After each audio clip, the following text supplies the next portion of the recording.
Good morning. आज मैं आपको पढ़ाने जा रही हूँ कक्षा 10 की क्षितिज पुस्तक का पाठ संख्या 4 देव।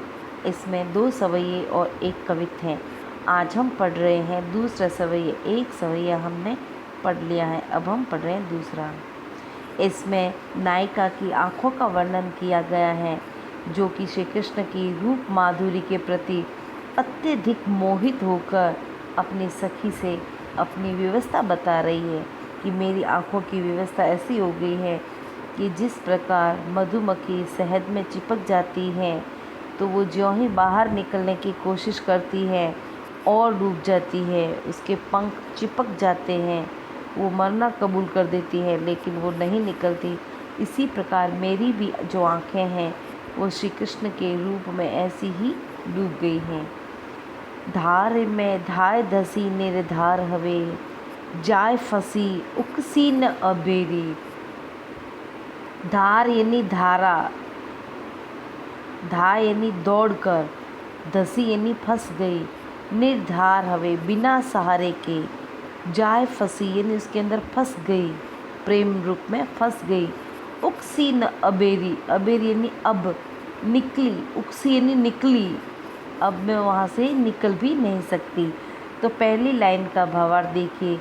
कविदेव कह रहे हैं कि एक गोपी दूसरी से अपनी सखी से कह रही हैं कि हे सखी, मेरी आँखें श्री कृष्ण की रूप सौंदर्य रूपी धारा में बिना किसी सहारे के दौड़कर धंस गई हैं। दाय का अर्थ होता है दौड़कर, दौड़कर धंस गई हैं और उसमें ऐसी फंस गई हैं कि निकलने का प्रयास करने पर भी वहाँ से नहीं निकल रही है। री अंगराय गिरी गहरी, गही, गही यानी पकड़कर, अंगरा यानी अंगड़ाई लेती हुई, गिरी यानी गिर गई इसके अंदर, गहरी यानी और गहरी डूब गई। फेरे, उसको फेरने से आँखों को मैं वहाँ से हटाना चाहती हूँ। फिरियो, गिरी नहीं गेरी, आँखों को वहाँ से फेरना चाहा, वापस घेरना चाहा कि चलो अपने, लेकिन वो वहाँ से घेरने से भी वो नहीं गिर रही है, वो प्रेम रस में ऐसी डूब गई है। तो इस लाइन का अर्थ देखिए। अब निकलने का प्रयास करने पर भी वो नहीं निकली। अब तो देखो, ये सांवले रंग के प्रेम रस में एकदम डूब गई हैं।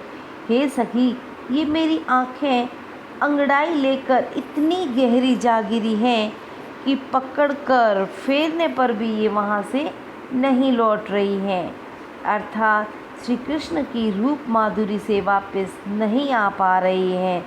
मैंने इन्हें घेर कर पकड़ने का काफ़ी प्रयास किया, परंतु ये घेरने पर भी नहीं गिर रही है। री अंगराय गिरी गहरी, वो अंगड़ाई लेकर इतनी गहरी गिर गई हैं। गही यानी पकड़कर, फेरे फिरी और उसको फेर रही हूँ, आँखों को वापस वहाँ से हटाना चाहती हूँ, लेकिन वापस वो वहीं फिर रही है, कृष्ण के सामने ही जा देख रही हैं और गिरी नहीं गिरी, और कितना ही उसको घेरने से भी वो नहीं गिर रही हैं। तो ये आँखों की व्यवस्था के बारे में बता रहे हैं। देव कछु अपनो बसना, रस लालच लाल चिते भई चेरी।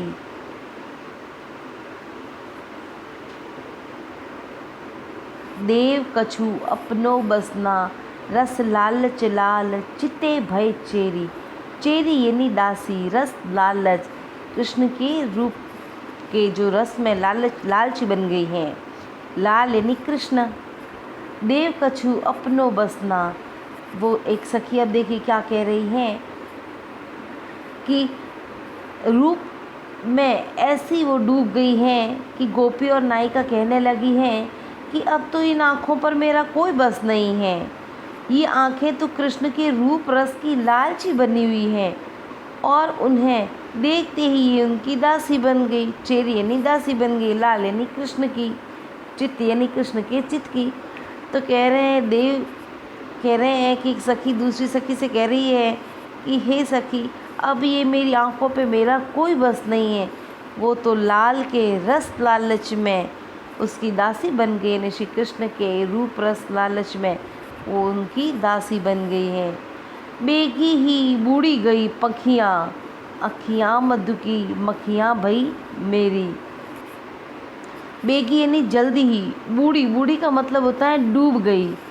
पखियाँ यानी पंख, मधु की मक्खियाँ भई मेरी। अब यहाँ पे मधुमक्खी के बारे में बताया गया है कि जिस प्रकार मधुमक्खी, कह रहे हैं कि जिस प्रकार मधुमक्खी है ना, पंख, मधुमक्खी के पंख शहद में डूब जाते हैं तो फिर उससे निकल पाना कठिन हो जाता है, उसी प्रकार मेरी आंखें भी श्री कृष्ण की रूप माधुरी में पूरी तरह डूब गई हैं। अब कितनी ही कोशिश करने से वो नहीं निकल रही है।